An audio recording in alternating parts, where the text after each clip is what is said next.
of the government feels we should amend these ones and make it something we can live with, in as much as the government must collect the money it needs to run the economy. And we expect the National Assembly to do exactly that, because we have delegated our authority to them to represent us on such issues. So I don't think it is too much to ask of them that on such issues, because surely how do you autopopulate my tax returns as a corporate, understanding very well that ETIMS is not applicable in every case. It is practically impossible to do that. How do you tell me that if I have a dispute with you, you have frozen my accounts and you want me to pay, even as we are going through the appeal process of understanding who owes who?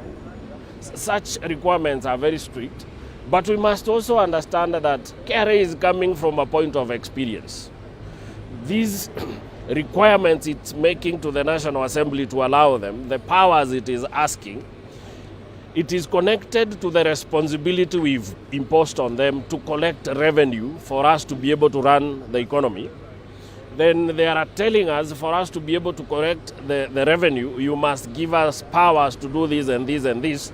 It is upon the National Assembly to tell them, well, you're asking for these powers, we are not opposed to it, but we also have a duty to protect Kenyans from some overreach, even from the arms of governments that are supposed to be serving us. So at the end of the day, I'm sure the National Assembly will arbitrate the process. We shall get a finance act that will help the government raise money without infringing on our rights. All right. Still on the finance bill. Yeah. For me, my key takeaways for the finance bill is one, there's a lot of uncertainty. We have several instances where goalposts have been changed, which this year around we are told that this is what the law says. Come the following year, whatever had been agreed upon is now reverted to. It has been mentioned that previously we used to withholding tax. If in case you had not accounted for withholding tax, the only amount that will be due and payable from you will just be the penalties and interest. It just even didn't take more than 2 years. They have now decided to revert back to the old, which definitely ends up to double taxation. We have had instances where the government is thinking of changing the period in which bad debts can be collectible from 2 to 3 years. It creates a lot of uncertainty because most of the time businesses usually plan themselves based on the laws that are there. So we need to ensure that as a nation we need to have some sense of certainty on our taxes. There have been propositions to ensure that we don't need to have a finance bill each and every year. We can have it probably 2-3 years, and also trying to think of what other amendments that can be done on a yearly basis. Not much that significantly changes the tax laws, but at least one that ensures that taxes are collected efficiently. Another key thing that I'm also looking forward to in the finance bill and the budget reading is to ensure that there is equality in the taxes. Unfortunately, initially there was a proposition to ensure that the PAYE bands were reviewed. I'm not sure where that proposal went to. Suddenly it has not showed up anywhere. I think some time back, it was last week but one, the president had also mentioned it, thinking that in a bid to ensure that maybe it may come back. So I'm hoping when we will be reading the budget, maybe those are the key highlights that the CS will mention, to see if they can be brought back, because at the moment there's a lot of unfairness when it comes to taxation. We can see majority of the guys also who are employed are actually holding the weight in ensuring that taxes are actually remitted to the revenue authority.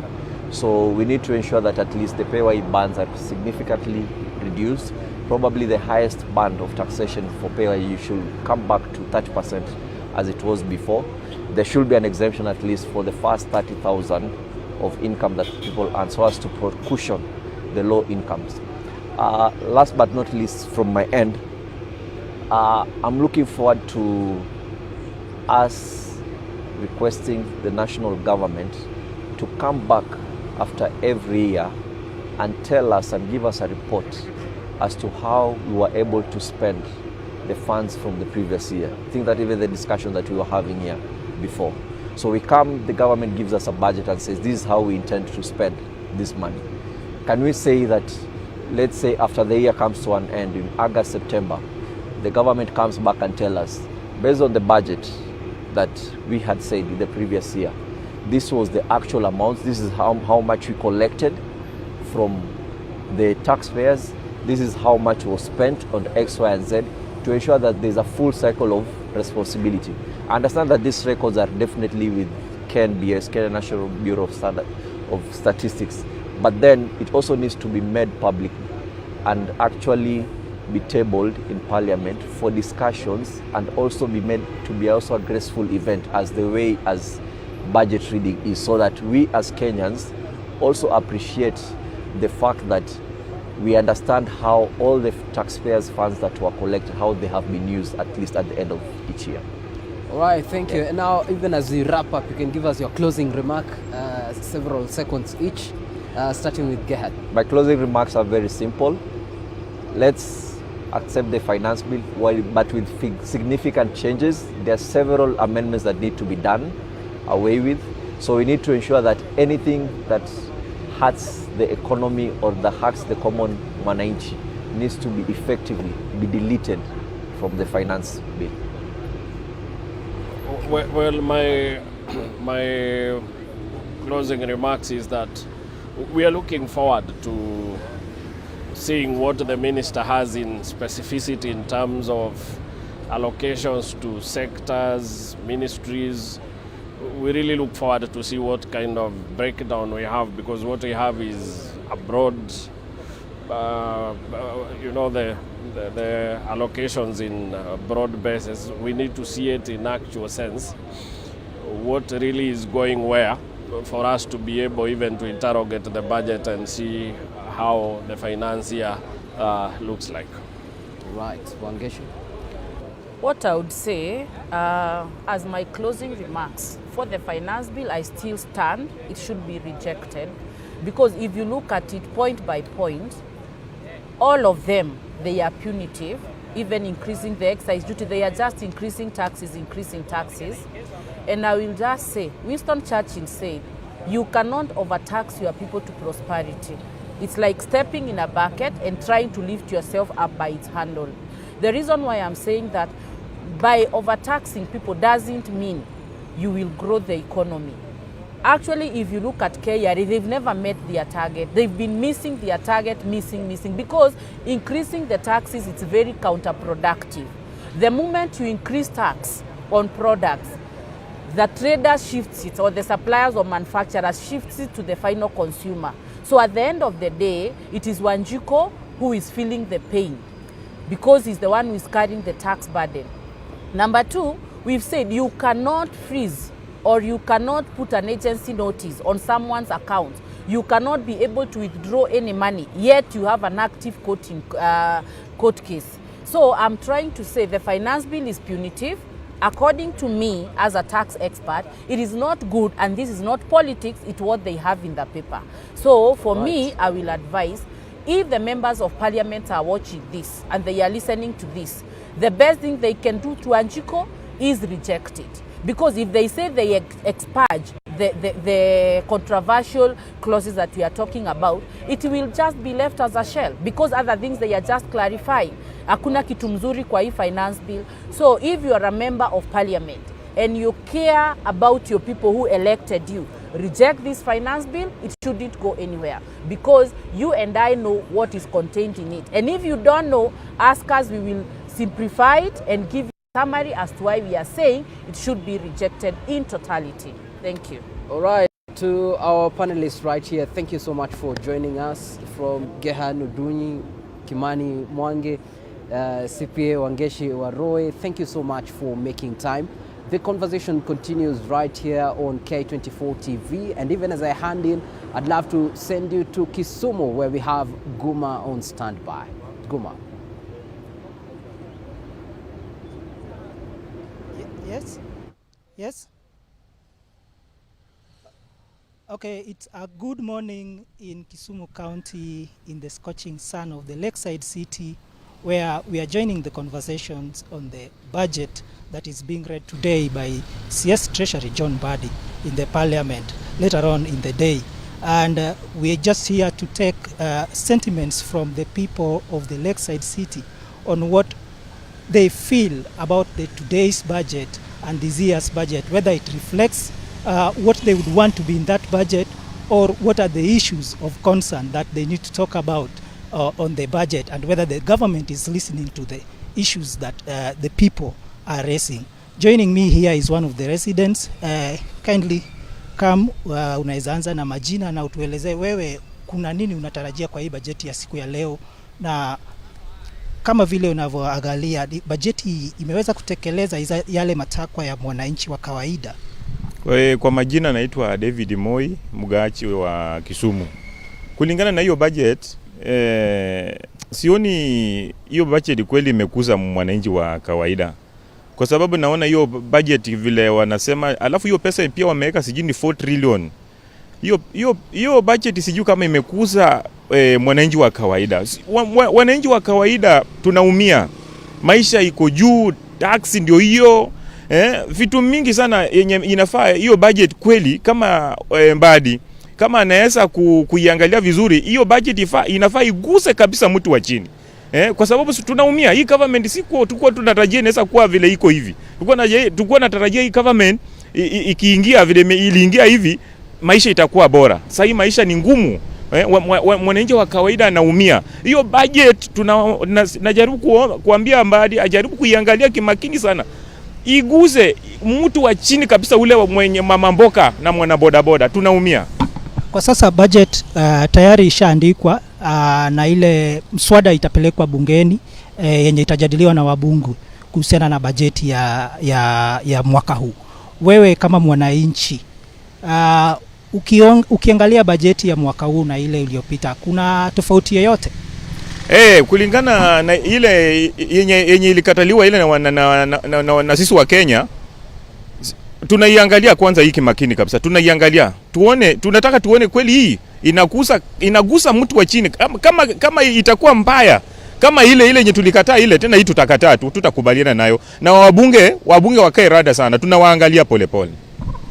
Vile vile tumeona kuwa akina John Mbadi walikuwa pale kama wataalamu wakati kulikuwa na shida, wakati Gen Z walipoandamana.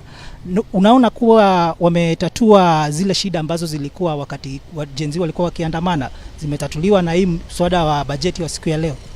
Hii kulingana na Mheshimiwa Mbadi, kulingana kuongelea kuhusu hiyo msaada ya nini hiyo finance bill hiyo. Mbadi unajua simuelewi sana. Sijui ni kukosa mara siasa, mara huko anahubiri sijui anaongea nini. Sasa sijui kusema kweli Mbadi hii msaada hii Wakenya wacha tuwaangalie kwanza, tuiangalie kimakini. Tutaongea mambo yetu baadaye. Nini kama Mkenya ungeweza pendelea ipungue katika bajeti siku ya leo? Budget hii yenye naweza kusema kama Mkenya wa kawaida. Hii budget najaribu kuambia Mbadi, hii budget isaidie Mkenya wa chini. Iwe budget ambayo inatoa Mkenya wa chini kwa matope, ngalao awe mahali inafaa kuwe, si mahali ya kulia kila wakati tumelea hii miaka yote imepita. Hii budget aipeleke kwa bunge, iwe budget ambayo ya kusaidia mwananchi wa kawaida. Iuone mwananchi wa kawaida huruma. Okay, sawa, asante. Njoo hapa utuelezee kuwa wewe kama mkazi wa Kisumu, je, una nini la kusema kuhusiana na bajeti ya leo? Kwanza wacha nikutangulie kwa majina. Mimi naitwa Vincent Ochieng, mkazi wa hapa Kisumu. Kwa kweli na kulingana na maoni yangu, hii bajeti sio ya mwananchi wa kawaida. Hii bajeti inatuumiza sana. Na tunasikitishwa kwamba wataalamu walipelekwa wasaidie economy ya Kenya isimame.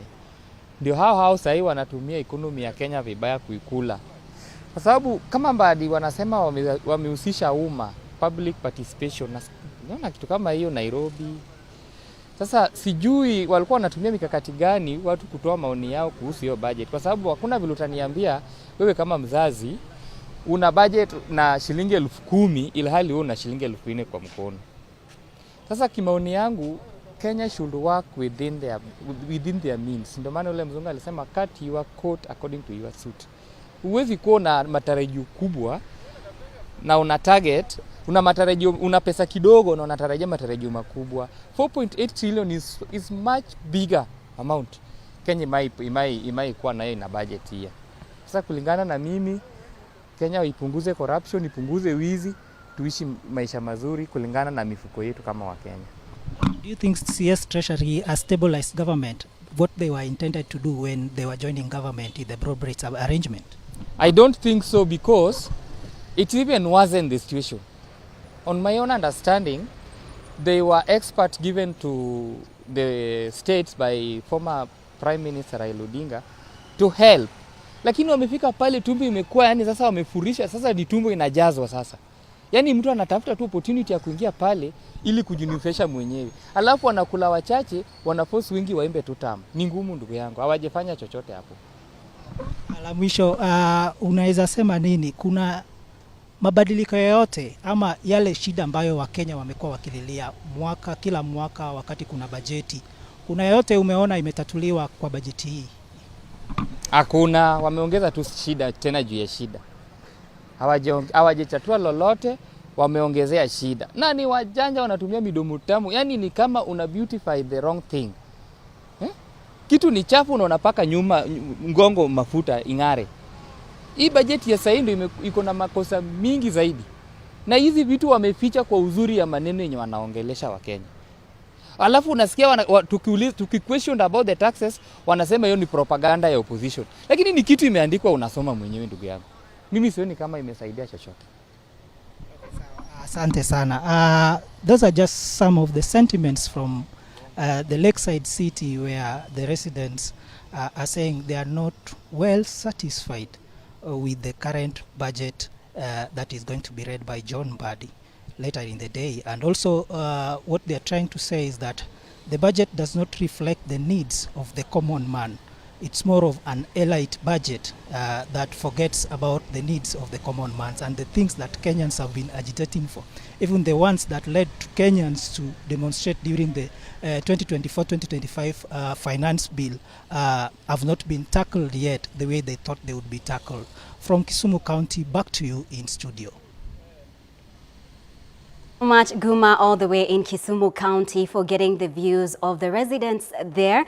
Most of them continue to express displeasure with the Kenya Kwanza government, with the hard economic times, as we await that address from the Treasury CS, John Mbadi, this afternoon, where he's expected to read the budget for financial year 2026-2027. That is the highest so far in Kenya's history. That is 4.8 trillion Kenya shillings, and that has risen, increased at 1.92 from the previous budget 2025-2026.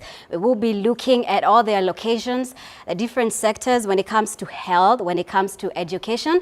But more importantly, what does this mean to ordinary Kenyans? Are they still going to grapple with the hard economic times? My name is Mombi Chege. We will continue with this discussion as we await the Treasury CS John Mbadi later in the afternoon to give that address in Parliament. He did give an address earlier where he mentioned a few things, and we are also awaiting his PS, Dr. Chris Kipto, to also address the nation. But as we await all these things, as we look at what KRA hopes to collect or is projecting to collect in the next financial year, we also have to get views from various stakeholders on what their views are on all of this. And with me in studio is the Kenya Union of Clinical Officers, SG, as well as CEO George Gibore, who is here with us. Asante sana for being here with us, Gibore. Asante. We also have CPA Andrew Makaku Mulogoli, who is the audit manager and ISPAC member. Asante sana, Andrew, for being here with us. Thank you so much. Yes, before we get into the nitty-gritties, the numbers, and of course, Gibore, I know you're very interested in the health sector and breaking down how those numbers look like. We just want to get your thoughts on this budget, it is an increase, from the previous budget, 1.92 increase. What are your thoughts, Gibore? Thank you very much, Mumbi, first for inviting us to discuss this crucial document. I think this is one of the key determinants for any growth of any country or any progress. I think when we are here today, when I look at the projected figures, and looking at what the biggest win in this budget, I can see where education is going to get around 781.4 billion, and agriculture 20 billion. Those are the key industries which are followed again by the digital transformation that we expect, because the country need to continue to its trajectory to transformation. So as a healthcare practitioner, also interested to find that we are not even among the three. We are below, probably around number 7 there in terms of what has been allocated. And a health country is actually our health. Our health determines a health country. Right. So to that extent, I think we'll be interested to get to see in terms of what has been projected now. The global figure of the increase in terms of the budget from what we had last year,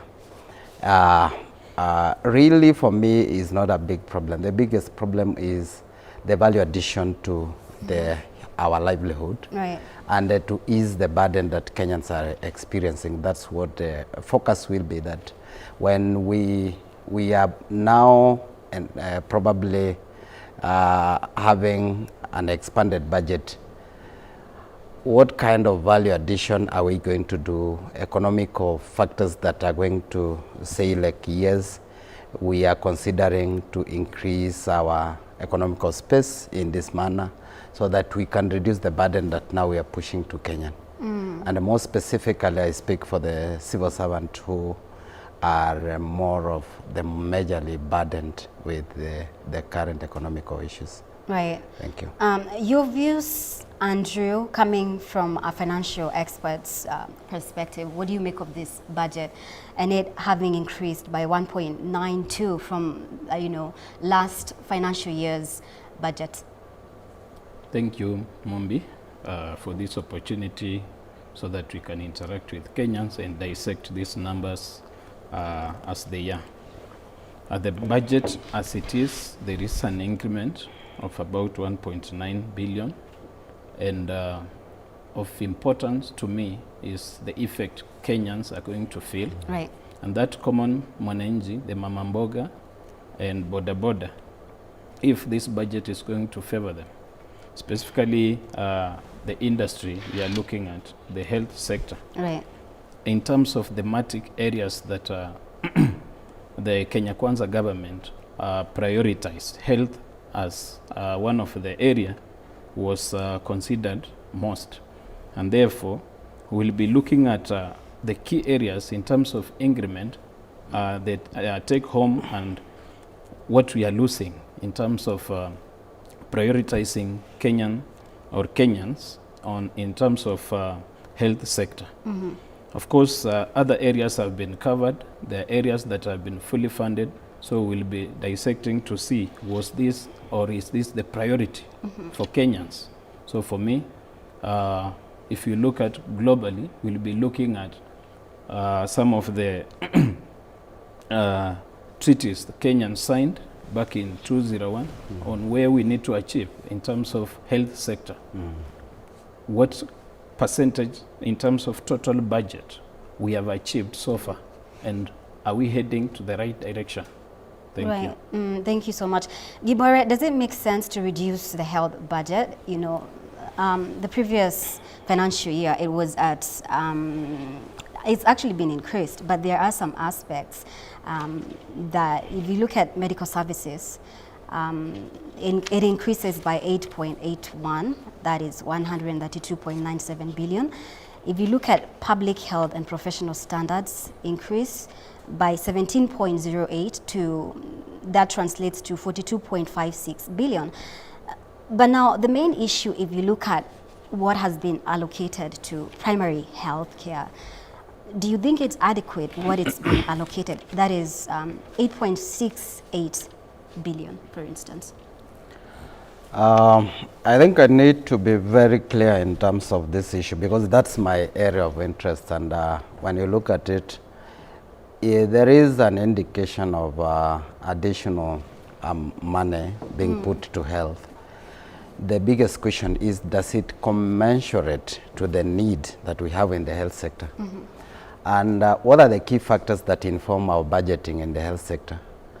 We are grappling with the number of healthcare workers that we need. We do not meet the international standard. We have what we call we have the measures in terms of the healthcare workers ratio to patients. We are way below the WHO recommendation. And if you look at it, is that this national government, when they were coming in place, they pledged to employ 20,000 healthcare workers. Has that been implemented? I think it's a vehemently right answer is no. We have not done that. And we still have facilities that do exist without a single healthcare worker. Majority of them operating below minimum requirement. And that's to mean then we have one of the biggest gap in terms of the human resource.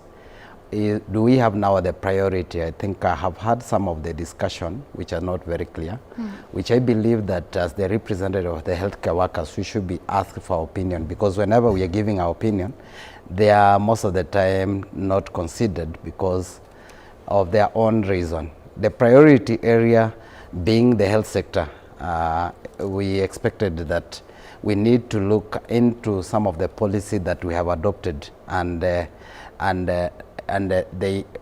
we use those to inform our budgeting. So in terms of percentage, we are doing very low, and I have pointed out to the human resource as the key indicator. And also we talk about public facility that currently most of the commodity are not available. You go to hospitals, we have informed them that the services is free, but there's no medication. The laboratories are operating minimally, there is no reagents. So you end up going to the hospital, you get a medics who will consult you, then send you to do the laboratory test outside the facility. Those are things that Kenyans are crying about, because your pronunciation about free services and the free primary services are not actionable. We do not really have not been factualized. So then, if there is complaint that we are still incurring a lot of cost out of pocket in the primary facility, then we need to get to see how to cap that. But lastly, on the issues of this is that Kenya has been relying a lot on our partners to run key programs, the HIV, TB, among others. And we know that most of our partners have been reducing their support on the key program, and of course the health sector. And led by the US, which has been giving us a lot of money through the USAID, and now that's not there. And that's why we are struggling, because there are staff who are left even without being attended. We have some of the staff who have not been paid close to 3 years, and they are still working after the USAID left. That is really painful, that we have a government that run a full financial year with staff serving and supporting you to offer services, but you cannot remunerate them. And you wonder what is that kind of cost, but you can see that still we have that problem. As much as I know is that I met the cabinet secretary, they are saying that they are considering now to adopt them, or rather to pay them and give them permanent and pensionable terms. But I think that pain is it cannot really be the government cannot really justify why they can actually have people staff after being left by the partners to work without pay. Before you go on, Gibore, and we're going to go to our reporters, but just one point I want you to clear. Yes. You said you did meet with CS Mbadi and CS for Health. CS for Health, Aden Yes. Duale. Yes. So why would they not put this into consideration? Now, I think let me clarify. The people I'm talking about are the Global Fund staff. Global Fund staff were being funded by the name, as it suggests, was actually a partner. So we have the staff who are offering services across the country at the county level and the national government facilities. Okay. So when they left, the national government actually absorbed those who were under the national government. Okay. They left those who were under the county. Unfortunately, the agreement between the partner and the county, this country, was with the Minister of Health. Now, with that, these staff were seconded to respective county. So when now the ministry just consider the people under their respective facility leaving the others, and the county says, we didn't have an agreement with this staff. But unfortunately, these staff are placed at work, they are on duty rotas, and they continue working. Even when they are absent, they will be asked, where are you? By the same county that is now administering them. So that's why I'm saying that there was the whole confusion, especially the structure that we currently have, the two tiers of the county and the national government, really confusing the staff. Yeah. Okay, thank you. We're going to speak to our reporters for now before we get back. We're going to be going to Nyeri, if I'm not mistaken, and speak to our reporter Edwin Mbogwa, to just get views and expectations from Kenyans in that region ahead of that announcement by CS for Treasury John Mbadi on the budget financial year 2026-2027. Edwin, if you can hear me, what are the people saying there? Good morning to you, Mombi, and of course we are coming to you live from Nyeri town, and next to me are some of the residents ready to express or share their expectations ahead of this afternoon's budget presentation at the National Assembly, that is 2026-2027 financial year. And of course the CS for Treasury, that is John Mbadi, is expected to table a whopping 4.8 billion budget, which is turns up to be the largest or the highest budget to have ever been presented since independence. Of course, this is coming amid concerns by Kenyans over a number of issues, one of them being the what they term as high taxation, and of course they have been calling on the government to ease the burden of the cost of living. And now, without taking much time, I would like now to engage some of them to get to hear what they have to say ahead of this afternoon's budget presentation. Karibu sana ndugu yangu, tuanze kwa jina lako. Bajeti ya trilioni 4.8 itakuwa inawasilishwa katika bunge la kitaifa siku ya leo. Mwanzo unaizungumzia vipi bajeti hii? Kwanza majina naitwa Paul Dhoita, mimi ni mkaaji wa Nyeri na wodi ambayo inaitwa Kamakwa. Kwanza ningetaka kuzungumzia juu ya mambo ya afya. Tungetaka serikali iangalie ama budget ile inazuruhisha iwekwe pesa nyingi za mambo ya health. Tena iangalie mambo ya shule kwa masomo. Sababu tunasikia mambo mengi inaenda kobo. Walimu hawajaandikwa, wale wa grade 10 hawajapewa permanent, na mambo ya VAT.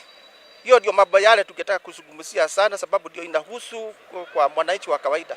VAT inafinya watu zaidi, na inafinya sababu ikielekea namna hiyo kwa 16%, ingetaka kupunguzwa mpaka iwe 5%, ili mwananchi wa kawaida aweze kupunguza maisha ya vile anakaa. Tena tungetaka kuzungumzia mambo ya petroli. Petroli imekuwa juu sana. Hata serikali sijui inafanya nini. Hata wanabuge, wale watu wa parliament, sijui wanazungumzia nini kama hawaangalii mambo ya petroli kwa gari kwa nchi yote. Sababu Kila mtu ama biashara yote inategemea petroli. Kitu ikiletwa inategemea petroli. Watu wakisafiri, watoto wakienda shule wanategemea petroli.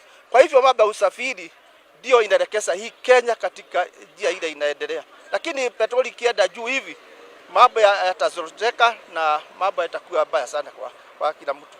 Kwa hivyo tungetaka hiyo mambo kwanza iangaliwe, sababu watu wanakufia kwa nyumba. Na serikali inaangalia. Hawa watu wengine ambao wameandikwa na serikali wako na pesa nyingi na hawaangalii watu wa kawaida wale wako kwa kijiji. Kwa hivyo tungetaka mambo ya iangaliwe sana kwa hii budget, ipunguzwe na pesa, kwa sababu kuna watu wengine wanaitishwa 8,000 kwa mwaka na wengine ni kina mama wakogwe, wengine hawajiwezi. Kwa hivyo tungetaka hiyo mambo yaangaliwe ili budget iwe sawa, lakini tena isikuwe chini. Tena tukienda kwa mwezi mwingine tusikie pa supplementary budget imewekwa tena. Hiyo ndio inaumiza mambo ya kila mwananchi.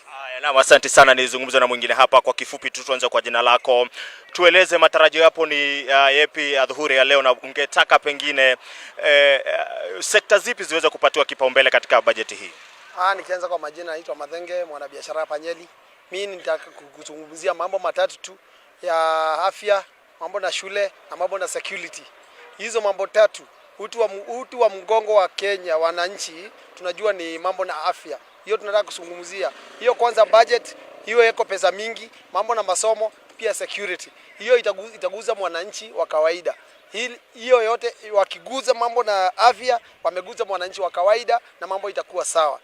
Haya, wakiguza mambo na security, mwananchi wa kawaida atakuwa na security, atafanya biashara yake bila wasiwasi. Ikiguza ile ya masomo iko sawa. Hiyo ndio nataka wazungumzie. Na asante sana. Kwa kifupi tu tueleze, unahisi kama bajeti ya mwaka huu itakuwa ikiangazia kilio cha Mkenya wa kawaida? Kwa majina langu mimi naitwa Samuel Kagenyo na mimi ni mkaaji wa hapa Nyeri. Mimi napiga biashara kwa taxi.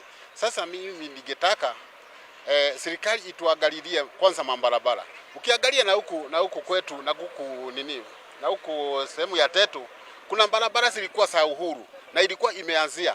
Sasa ndio unaonaga wanaleta matinga, budget ikisomwa inaletwa baadaye inaondolewa. Sasa mabarabara vile Uhuru aliacha siko vile. Na ningetaka MP wa huku kwetu Nyeri atuangalie Maina, atuangalilie. Na asante sana. Mwingine tu hapa kwa jina lako, kifupi tu, bajeti hii ndio kubwa zaidi kuwahi wasilishwa katika historia ya Kenya, trilioni 4.8. Unahisi kama kwamba itaweza kurahisisha mzigo wa gharama ya maisha kwa Mkenya?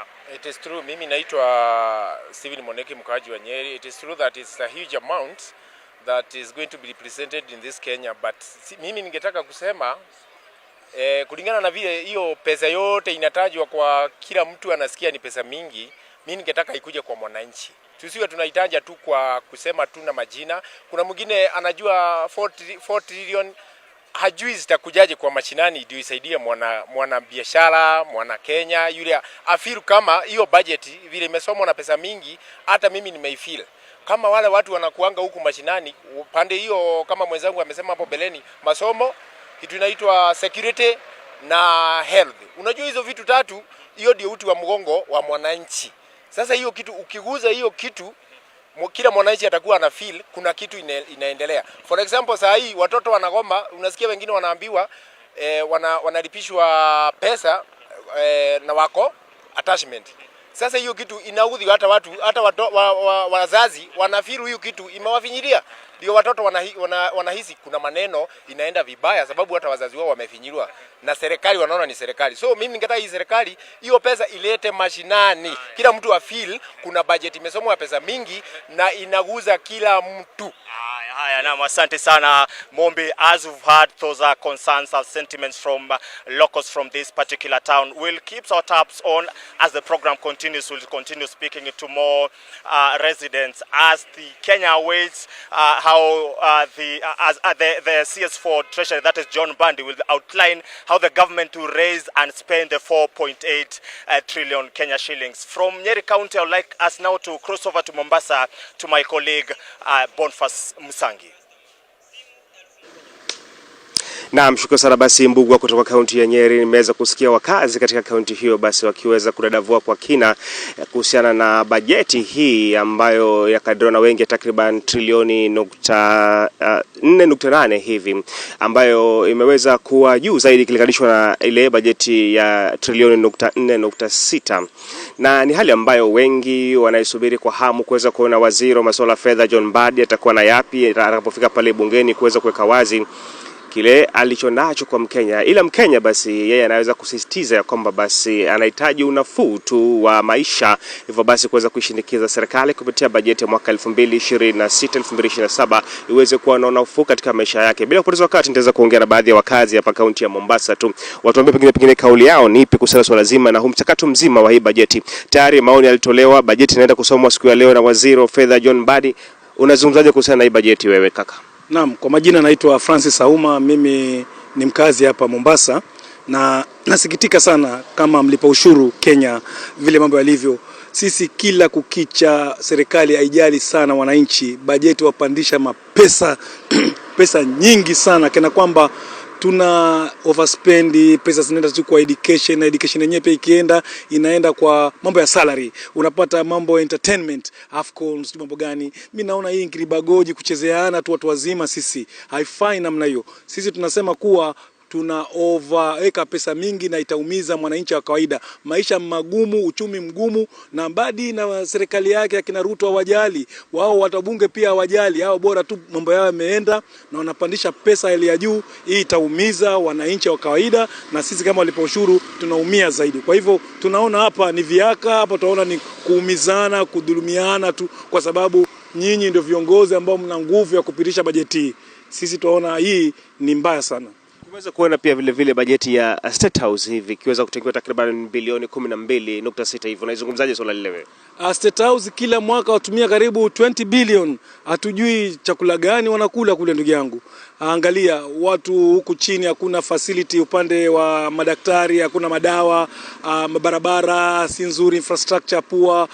Tunaona elimu pia haija heavily watu university watoto kusoma kupata pesa za kusoma, lakini State House kwa sababu ni wao mabwenyenye, kwa sababu ni wao ndio viongozi, wanaweka pesa nyingi sana. Hii ni ufisadi na hakuna hata jinsi ya kuangalia accountability. Kuna gap kubwa pia kuangalia hizi pesa zitumika namna gani. Pesa yatumika vibaya, wanaweka kusudi ili waturambie ama watuibie sisi wananchi. Shukrani sana basi kaka, unazungumzaje kuhusu bajeti mwaka huu, swala la elimu, afya na pia vile vile swala la usalama humu nchini? Maana serikali imeweza kuwekeza zaidi katika usalama humu nchini. Intelligence unazungumzaje? Naam, kwa majina ni Mathias Shipeta na mimi ni mkazi wa Mombasa, na maoni yangu ni kwamba serikali kwa sasa ingefocus kuhakikisha ya kwamba inaweza kupunguza gharama ya maisha. Yale yote ambayo tumeona katika bajeti hii ni budget yetu ni kuwa ime-increase. Ukiangalia yale ambayo yame-increase sio katika masuala ya production, ime-increase katika masuala ya expenditure. Unaangalia kama budget zile za State House, budget zile ambazo ziko katika county. Juzi tu tumeona chief officer mmoja amepatikana na pesa katika nyumba. Pesa hizi zilikuwa ni pesa ambazo zimeibiwa. So the government, instead of focusing on kuangalia jinsi wataweza kureduce corruption, jinsi wataweza kuincrease pesa katika masuala ya production, inaingilia katika masuala ya recurrent expenditure na kufurahisha watu State House. Watu wanaalikwa State House katika kongamano ndani ya State House. Hizo ndo zinaongeza budget ambazo Wakenya wanapitia. Kwa hivyo ukiangalia budget hii na ile iliyopita, ile ambayo tulifanya maandamano ya 2024, ile ya 2024 ilikuwa inaongeza gharama kwa Wakenya. Na instead of focusing on reducing the budget, sasa pia wanaendelea kufanya maisha ya Wakenya iendelee kuwa ngumu zaidi. Kwa hivyo ni muhimu wa kwamba kipengee muhimu ni kwamba wajaribu kufocus kupunguza gharama ya maisha. Naam. Asante kaka, basi wewe upata, nimeona kuna wadada hapa na warembo. Hatuna muda lakini neno moja kwenu tu nyote tu kwa ujumla tuweze kuzungumzia. Tumeweza kuona pia vile vile upande wa upinzani, wale viongozi wa upinzani wakiweza kutoa bajeti yao takriban trilioni 4.3 wakisema hii ya trilioni nani hawa haitambui kwa sababu si mwananchi. Neno moja moja tuweza kurudi studio. Nazungumzaje kuhusiana na bajeti ama kipi ungependa kiweza kuzingatiwa? Haya, kwa majina naitwa Frida Atieno, mimi ni mkazi wa Mombasa. Shida si hata hiyo bajeti kusomwa. Shida ni wabunge ama hawa watu ambao wamewekwa kusimamia hizi vitu. Kutakuwa na accountability. Je, kutakuwa na accountability ama kutakuwa na ufisadi? Je, mwananchi wa chini ambaye yeye ndo anadhulumika sana, ambaye yeye ndo anatoa ushuru kwa uchungu, je, hizi services zote zitamfikia? Hilo ndo swala kuu ambalo serikali linafaa lilishughulikie. Asante. Swali zuri sana ile. Wewe unazungumziaje? Asante sana. Mimi kwa jina naitwa Mweupe Khalfani, mkazi wa Mombasa. Mimi kitu ambacho kimenishangaza ni ile pesa iliyowekwa pale ya 1.1, the difference, ile gap iliyoko baina ile pesa iliyoko ya saizi ya budget ambayo ni 4.78 trillion na kuna gap ya 1.1 trillion. Hii gap kulingana na serikali wamesema ni pesa ambazo wataweza kuzikusanya ndani ya nchi. Ikimaanisha kwamba ushuru mwingi tutakatwa sisi ambao tuna vijibarua vyetu na mwananchi wa kawaida, bidhaa zitapanda bei. Already we are suffering as Kenyans. We are no longer living a comfortable life. So we are asking the government, how sure are we that the services they are giving or they are providing are going to be much better compared to what we are receiving right now? Kwa sababu tunapofika hospitali hakuna madawa, madaktari wenyewe sio wote wanaopatikana, na pia huduma tunazozipata haziendani sawa. There is no value for money. That is all I can say. Asante. Hatuna muda, lakini neno moja kwa Gen Z. Mliweza kushiriki maandamano katika bajeti iliyopita. Sasa hii hali iko vipi na mnaambia ni serikali? Kwa majina naitwa Wendy Mishi na mimi ni mkazi wa Mombasa. Natumai kuwa bajeti hii itakayosomwa leo imetenga nafasi zaidi za vijana kupata kazi. Kwa sababu unapata kuwa vijana wengi tumesoma na tupati kazi, tukitafuta kazi hatupati. Vile tumekosa kazi vijana, tumeamua kufungua biashara, lakini bado mnatuumiza, tunakata ushuru kubwa. Tunawaomba tu mtuie radhi na mpunguze tu ushuru kwa sisi wenye tuko na biashara ndogo ndogo. Basi ni wakazi hawa katika kaunti ya Mombasa wakiweza kutoa kauli yao kuhusiana na bajeti ambayo inasubiriwa kuweza kusoma ya mwaka 2026 2027. Basi wamezungumzia swala la ushuru, wakisema ushuru uweze kuzingatiwa na kupunguzwa, na pia vile vile masuala zima ya bajeti, sekta ya elimu kuweza kupewa kipaumbele, sekta ya afya amesema SHA hadi kufikia sasa bado mambo ni sege mnege, hawapati huduma ya afya bora. Hivyo basi wameweza kuisinikiza serikali kuweza kuhakikisha basi inazingatia masuala yote yanayoathiri wananchi na kuimarisha uchumi. Kutoka kaunti ya Mombasa, jina langu naitwa Boniface Msangi, kwako studio.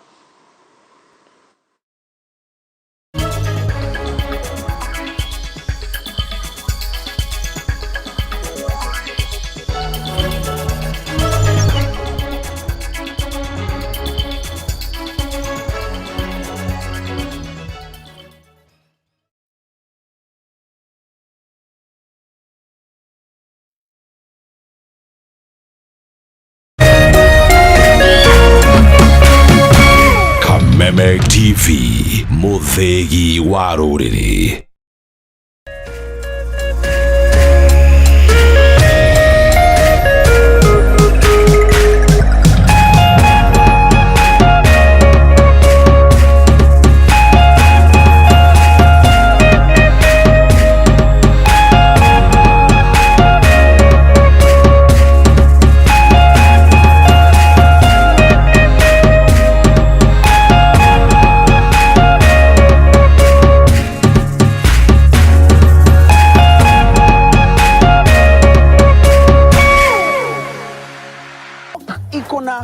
Selenium inalinda immunity kama bouncer, na iko na vitamin B1. Unaingia shift leo, unatoka kesho na nguvu. Hewa yote, wet fry, dry fry, stew, koma, fuel ni pork, focus ni pork, boost ni pork. Jipatie power na Farmer's Choice Pork. Ni pork safi, life safi. Karibu! Leo pork ni poa kuliko mpoa wako na haiko ghost. Hii iko na protein safi. Unaanza na 4-pack, unaamka na 8. Hii imeenda. Pork iko na selenium, inalinda immunity kama bouncer, na iko na vitamin B1. Unaingia shift leo, unatoka kesho na nguvu. Ingia utoke na testimony. pewa yote. Wet fry, dry fry, stew, choma. Fuel ni pork. Focus ni pork. Boost ni pork. Pork power. Pork safi. Life safi. Wananiita Professor Power. Ukisikiza wengine utachanganyikiwa. Jipatie power na Farmers Choice Pork inayopatikana kwa stockist, butchery au supermarket kote nchini. Farmers Choice Pork ni pork safi, life safi. This June, step into a bigger entertainment experience with more to love on Us.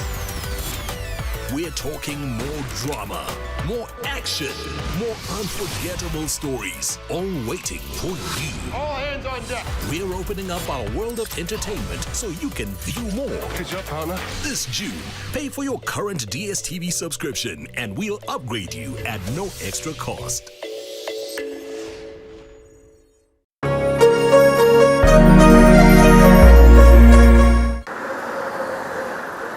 Gharama ya mafuta inazidi kupanda na shinikizo ni kwa wanaotumia magari kwa shughuli za kila siku. Nashaona tofauti ya kuendesha gari ya mafuta na gari ya gas. Lakini sasa kuna uvumbuzi unaoshika kasi kwa hisani ya autogas. Kutoka niwekewe gas niko na miezi 6 sasa.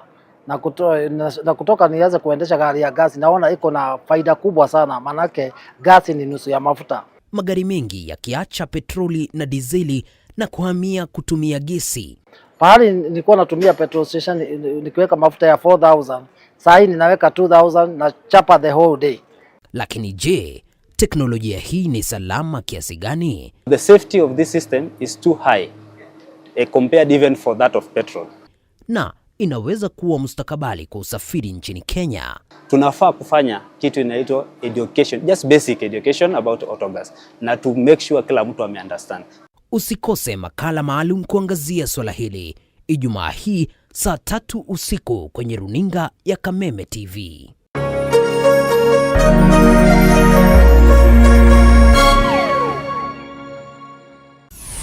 Why wait for fun? K24.digital brings you 24/7 entertainment. From the pitch to the playlist, from celebrity gossip to the memes you love. We're not just news, we're your non-stop ticket to everything cool and trending. So get in the know. K24.digital. Follow the buzz 247.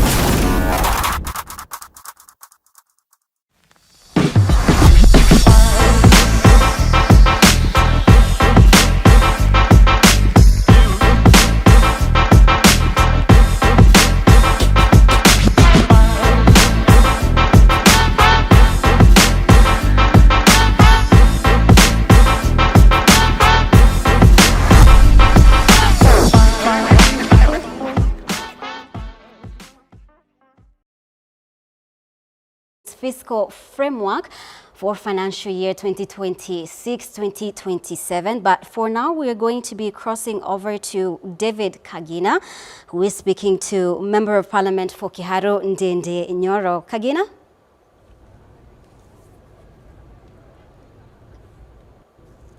Well, indeed, Mombi, still outside Parliament buildings. The day is now getting warmer. Ongeza kidogo. Manaweza ongeza kidogo. Member of Parliament Ndende Nyoro, who has been at the center of the conversation on matters budget at the national level. Welcome very much to K24. Thank you very much. And maybe to start you off with a climax. The budget is standing at 4.8 trillion shillings. You think you can reduce this by at least 100 billion? Yeah. How? It's actually more than 100 billion. What we need to look at in terms of the reductions is first of all to see what are the priority areas, and especially those which that touches on the people of Kenya directly. And then which are these other allocations that do not necessarily touch on the service to the people of Kenya. So it's very easy to cut 100 billion Kenya shillings, and that was my proposal. And especially as by that time we were looking at having some money to go into reducing fuel prices. One is that all the money is allocated into foreign travel. Foreign travel meaning government officials going to benchmarkings and going for tours abroad. There is a colossal amount of money that we can reduce from there. And here I mean the executive, the judiciary, and also us in terms of the legislature. The second thing is that you must have seen in news, on news yesterday, that the big offices in Kenya, and especially spent around 2.6 billion shillings in 6 weeks outside of the law, actually, outside of what was already appropriated by Parliament, meaning that a lot of budget is being concentrated on the big offices. And basically, now being 2026, your guess is as good as mine, that we can reduce a lot of money budgeted already for campaigns. Campaign money is usually budgeted for in the big political offices, but also in other confidential votes, which we can reduce and reallocate that money into priority areas, which we may talk about later. There is the issue of debt. While the budget stands at 4.8 trillion, then what is anticipated in terms of revenue is around 3.6 trillion, leaving us with around 1.14 trillion in deficit, fiscal deficit. Is this sustainable? Is this something that you would reflect in your alternative budget? The biggest existential threat that faces our country today is debt. And without actually even shifting blame to anyone, we need a retrospection as a country. And we need to be very serious about how we handle this issue. Because failure to do that, we are going to have a situation that will affect everyone. We have seen in the previous years, countries, and especially in Africa, one being Ghana, Senegal, we have seen them going into a fiscal cliff. For example, in Ghana, they had actually to default, where, for example, you've bought government instruments, and the government tells you to take a haircut.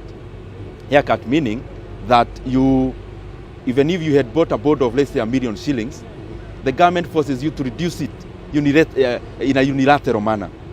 So currently, the debt in the country starts at 13 trillion Kenya shillings. And we are borrowing now, currently, what is called a fiscal deficit of 5.5%, 5.3, 5.5% in this budget. But that is actually an understatement, because you are starting the budget. You look at the deficit when you are ending the year, not when you are starting. And you can write somewhere in reference, when we will have a supplementary budget, we will likely be amending to even borrow further. So the 1.1 something, I can bet by the close of the financial year, Kenya will borrow close to 1.5 trillion Kenya shillings. And that is why, in a day, we are likely to be borrowing around 4 billion Kenya shillings on net terms. Net terms meaning discounting the money we borrow to pay the previous loan. It's called refinancing. So we need to get very serious on this matter of debt, because once we get into a cliff and we slide, to get out of that takes many years, and it also is associated with a lot of pain. Pain of people taking haircuts, pain of pensioners losing out their money, pain of a decelerating economy, pain of a scattering exchange rate, pain in all parameters. And since we are in a situation where we can still retrospect and stop digging deeper, I would recommend highly that we do that as a country. And I can tell you, whatever thing we may want to do as a country, if we don't handle this issue of debt head on, we are likely to get a reset. And part of the solution that I've been thinking about, because I've taken a lot of time also to look at which are the interventions that the country should do so that we don't find ourselves in a very dire situation. Our country is, the formality of our workforce is only 15%. Out of all the working force of around 20 to 22 million Kenyans, only around 3.2 million work officially, in official jobs. It tells you our economy is more or less informal. So we need to do something about formalizing our economy. But more importantly also, number two, we must do a fundamental rejig, a fundamental change on the trajectory of our economy, and especially giving a lot of weight on the productive side, namely manufacturing, that which has a bit more quality products. But also, the last thing that I can give, the silver bullet we have as a country is something called mining. Kenya is blessed with a lot of minerals. And it will be very wrong if we put political patronage in this issue of minerals, where us as leaders, we also want to be the ones taking over this kind of natural resources. We need to have a very straightforward mining policy, attract huge farms that do mining, because countries are not run through wealth. Countries are run through revenue, and revenue comes from income. So we need to look at the wealth that we have. How can we make this wealth that we have become income? But when you reference debt, there has been even a discussion in the House itself where the argument was you were the chair budget committee when Kenya rather recently started acquiring debt to that level. You know, you are here in Parliament now, and if you look at the standing orders of Parliament, this is something that I keep on taking the load for the other committees. I used to be the chairman of Budget Committee. There is a committee called Finance and National Planning, which deals with taxes, finance bill, and all the rest. And there is a standalone committee called Debt and Privatization Committee. And that is the one that deals primarily with debt. So maybe out of my nature of having been outspoken, I have been carrying even the load, and I've been answering the questions which should actually be asked to the relevant committees. Budget Committee only deals with expenditure. There are other standalone committees. One that deals with taxes and finance bill, the other one that deals with the debt. I have had many places because I think Parliament never took time to also do public participation to the people of Kenya in terms of what we do here. Some people also may confuse that finance bill is done by the Budget Committee, which is ostensibly so. But I think where we are as a country in terms of debt, it doesn't matter where you stand. Whoever has any opinion that could help must be welcome. Because it doesn't, when Kenya scatters, it doesn't matter where you stand or where you are. So that's why we need a concerted effort in looking at this particular issue of debt. Even as we wind up, before I release you, what would you say is the undoing of what we're anticipating to be hearing today being presented as the highlights of the budget? Thank you very much. You know, previously, before the new constitution, we used to read budgets. So what we do now is highlights. So what is in the budget is already known. And